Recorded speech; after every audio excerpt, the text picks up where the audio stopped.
Welcome to the Echoes of Ihsan podcast, where we dive deep into the fascinating world of Islamic tradition. And today we're going to crack open Sahih Muslim Book 21, Games and Animals, which may be slaughtered Oh, very to nice. really understand, Islamic guidelines on hunting and permissible food. Yeah, it's a journey. Yeah. It takes us beyond just the simple do's and don'ts. It offers like a window into how faith intertwines with daily life, where those practical needs meet the ethical considerations. Yeah, it's like a guidebook for navigating those age-old questions about what's on the table, Literally. literally. And speaking of tables, we've got like a feast of hadiths featuring the companion Adi B. Hatim, who seems particularly interested in the rules around hunting with dogs. Yeah, Adi B. Hatim's inquiries provide us with like a wealth of insight. What's so fascinating is that recurring theme of intention and how it shapes every aspect of the hunt. Okay, so let's picture this. Adi B. Hatim, this companion of the Prophet, is out there with his trusty hunting dog. What's the first thing he needs to do before releasing the dog to make the catch halal? Well, he needs to acknowledge his intention verbally. By reciting the name of Allah Bismillah, Mhm. it's a powerful act that transforms a simple hunt into an act of seeking sustenance within the bounds of Islamic principles. So it's not just about catching the game, but catching it with the right mindset, right? Acknowledging that ultimately it's a blessing from Allah. Precisely. And that focus on intention, it continues throughout the entire process, even after the dog has made the catch. For instance, there's this interesting rule. If the dog eats any part of the game, you can no longer eat it. Wait, so if my dog gets a little snacky with the catch, I have to go hungry? What's the logic behind that? Well, it ensures that the hunt remains an act of seeking sustenance for the human and not simply fulfilling the dog's predatory instincts. It's Hmm. a subtle but significant distinction that underscores the ethical dimension woven into these guidelines. So even though the dog is doing the actual catching, it's still about maintaining the human's intention and purpose throughout. Exactly. Now imagine another scenario. Your trained dog is on the hunt, and suddenly another dog joins in and they make the kill. Can you eat the game then? Hmm, that's tricky. Sounds like a two dogs, one bone situation. But in this case, the bone is dinner, and I want to make sure it's halal. Well, the hadith is very clear on this. If another dog untrained and without that initial bismillah pronounced makes the kill, then consuming the game is not permissible. So it's about clarity. I can only be sure that the hunt was conducted according to Islamic guidelines if my dog, the one I released with the proper intention, makes the kill. Exactly. It highlights the importance of individual responsibility and the need to ensure that our actions align with our intentions from start to finish. It makes you think about how even seemingly simple actions like hunting have these layers of ethical considerations embedded within them. Absolutely. And this emphasis on minimizing suffering extends to the tools and techniques used in hunting as well. For instance, the hadith talks about mirad, a blunt arrow. I'm picturing like a kind of arrow that's designed to stun or knock down the game rather than pierce it. Is that right? That's a good way to put it. The hadith draws a distinction between using the pointed end of the arrow, which pierces and potentially causes more suffering, and using the blunt end, which aims to crush and kill swiftly. So even in the act of hunting, where taking a life is unavoidable, there's this underlying principle of minimizing suffering. Exactly. And it's not just about tools. There's a hadith that explicitly forbids a practice that might seem unimaginable to us today, tying animals and using them for target practice. Wow, that's a powerful statement. It shows that even in a time when hunting was commonplace, there were clear limits on how animals could be treated. The Prophet's condemnation of this practice is a stark reminder that causing unnecessary suffering to any living creature is unacceptable in Islam. It's about recognizing their inherent worth and dignity. So even in a world without animal rights activists or PETA, these guidelines were establishing a framework for ethical treatment of animals. Precisely.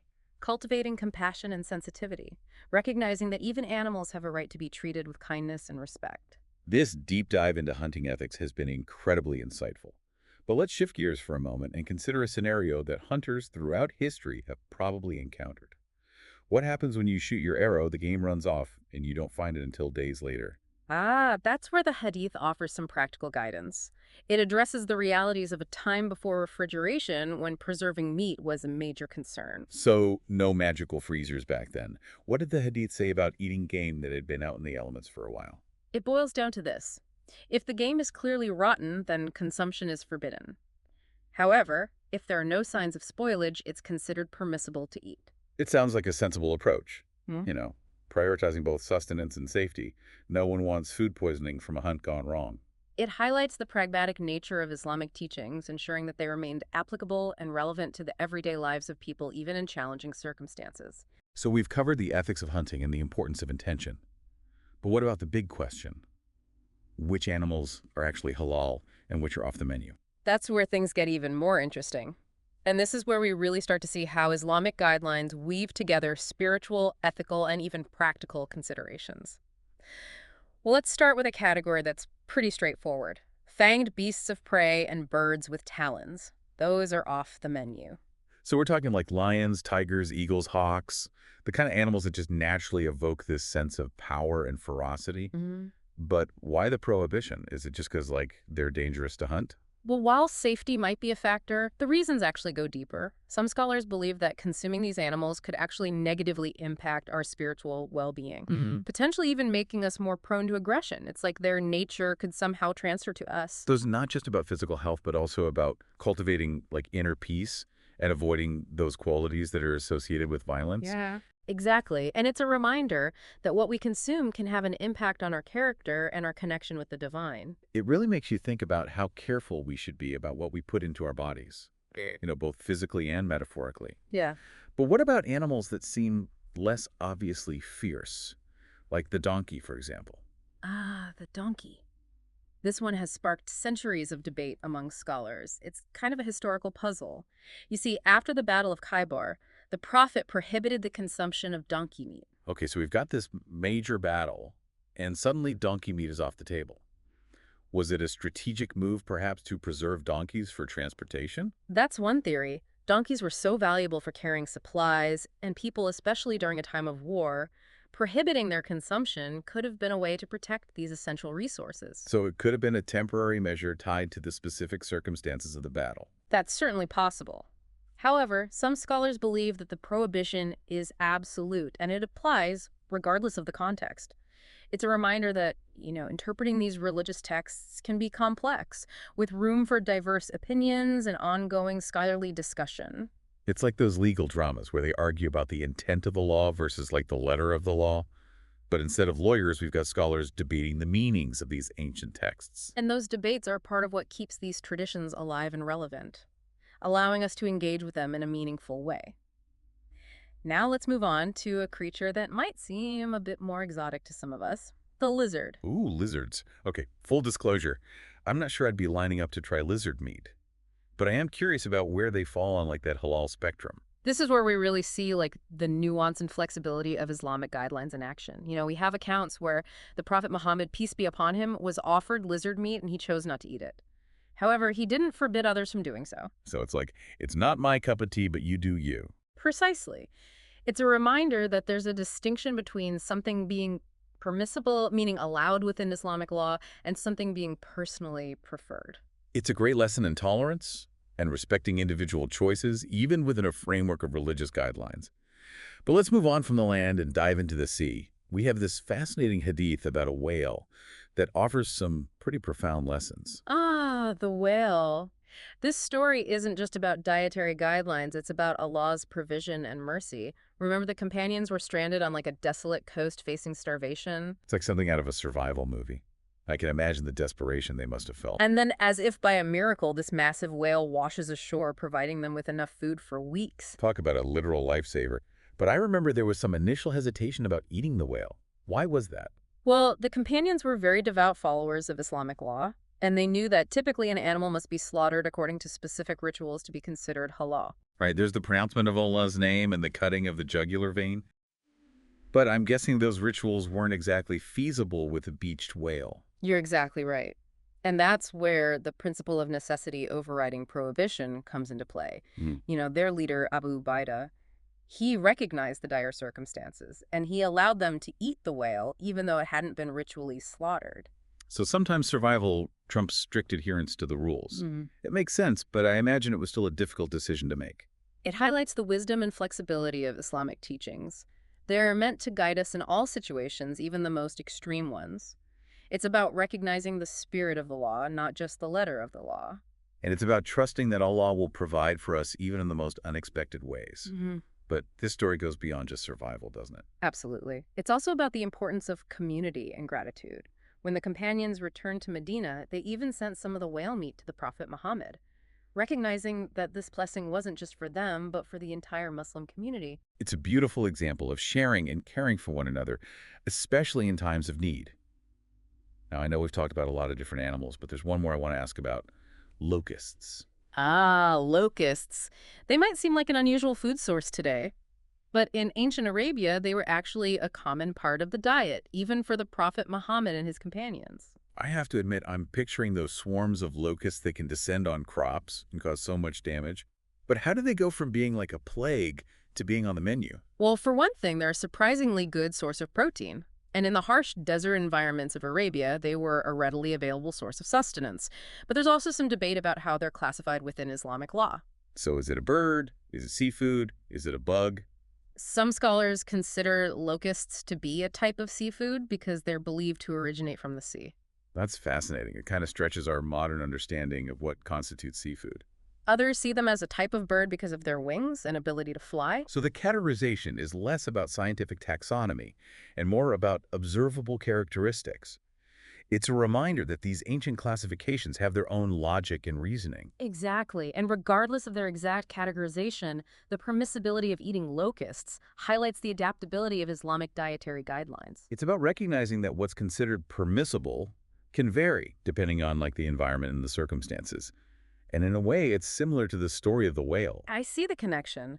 Both cases demonstrate how Islamic teachings address those practical challenges of finding sustenance while upholding those core principles of what's considered halal. It's about striking that balance between adhering to divine guidelines and adapting to the realities of the world around us. And that's a lesson that applies not just to food, but to so many aspects of our lives. It's amazing how these discussions about food and hunting take us on such an unexpected journey. We're not just talking about what's on our plates.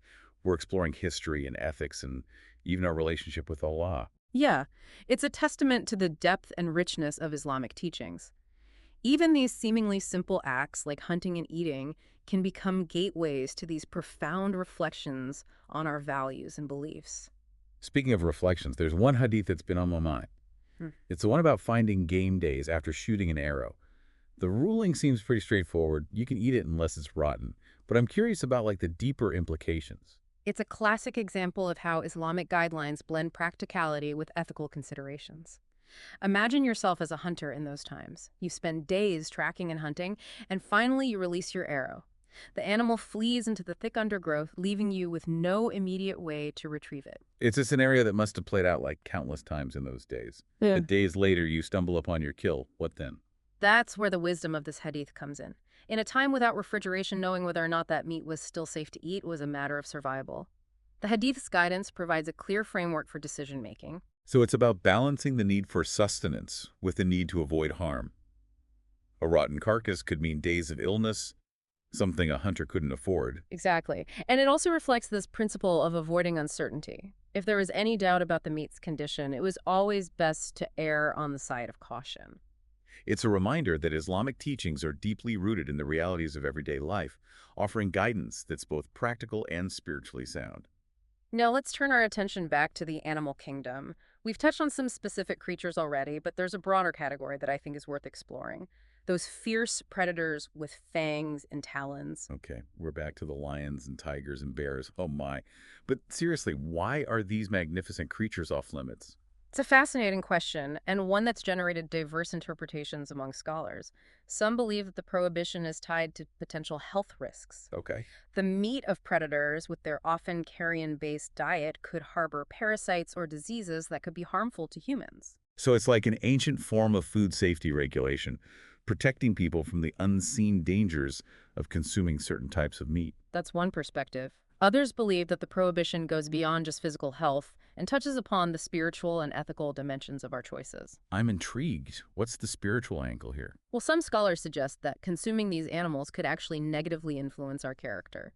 The qualities associated with predators, aggression, ferocity, dominance, they're seen as undesirable in Islam, qualities that we should strive to avoid rather than cultivate. So it's about aligning our inner world with those principles of compassion, mercy, and peace that Islam emphasizes. Exactly. It's a reminder that what we consume can impact not just our physical well-being, but also our spiritual and emotional state. It's about choosing foods that nourish our bodies and our souls. Now, there's one specific animal that always seems to stir up debate: the domestic donkey. Why was it forbidden, and was it a temporary or a permanent prohibition? Ah, the donkey. It's a creature that has played a vital role in human history, serving as a beast of burden, a companion, and even a source of sustenance in some cultures. But in Islam, its status as food is a bit murky. We know that the Prophet Muhammad prohibited the consumption of donkey meat, but the circumstances surrounding that prohibition have led to, different interpretations. Yeah, the prohibition was issued on the Day of Khaybar, a pivotal battle in early Islamic history. And some scholars argue that the context of this battle is crucial to understanding the ruling. Donkeys were essential for transportation and carrying supplies, and their numbers might have been dwindling. So prohibiting their consumption could have been a strategic move to ensure their availability for these critical tasks. Precisely. It could have been a temporary measure designed to protect a valuable resource during a time of conflict. But as with many rulings, there are other perspectives. Yes, some scholars maintain that the prohibition is absolute and it applies regardless of the historical context. It's a reminder that interpreting these religious texts is an ongoing process with room for diverse opinions and ongoing scholarly discussion. It's like those fascinating legal debates where they analyze the intent of the law versus the letter of the law.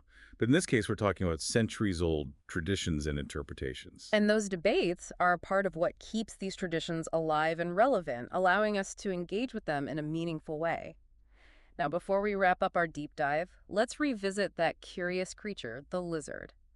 We talked about the Prophet Muhammad declining to eat it, but not forbidding others from doing so. Yeah, it's a reminder that there's a difference between something being permissible within Islamic law and something being personally preferred. Exactly. And it highlights the importance of respecting individual choices, even within a framework of religious guidelines. What might be appealing to one person might not be to another. It's a beautiful example of tolerance and understanding. It makes me think about how we approach differences of opinion in general. Instead of imposing our own preferences on others, we can strive to create spaces where those diverse choices are respected and valued. That's a powerful takeaway. And it speaks to the heart of Islamic teachings, which emphasize compassion, understanding, and the pursuit of knowledge. Well, this has been an incredible journey through Sahih Muslim Book 21. We've explored hunting and permissible food and the ethical considerations, and even the history and interpretation of Islamic law. These hadiths offer a glimpse into how faith intersects with every aspect of our lives, guiding our choices and shaping our interactions with the world around us. They remind us that even seemingly mundane acts like hunting and eating can become opportunities for reflection, for ethical decision-making, and for cultivating a deeper connection with Allah and with all of creation. And while we've covered a lot of ground today, this is really just the beginning of the conversation. We encourage you to continue exploring these hadiths, to engage in those thoughtful discussions, and to reflect on how these teachings can enrich your own journey of faith and ethical living. Thank you for joining us on this deep dive into Islamic tradition. May peace and blessings be upon you.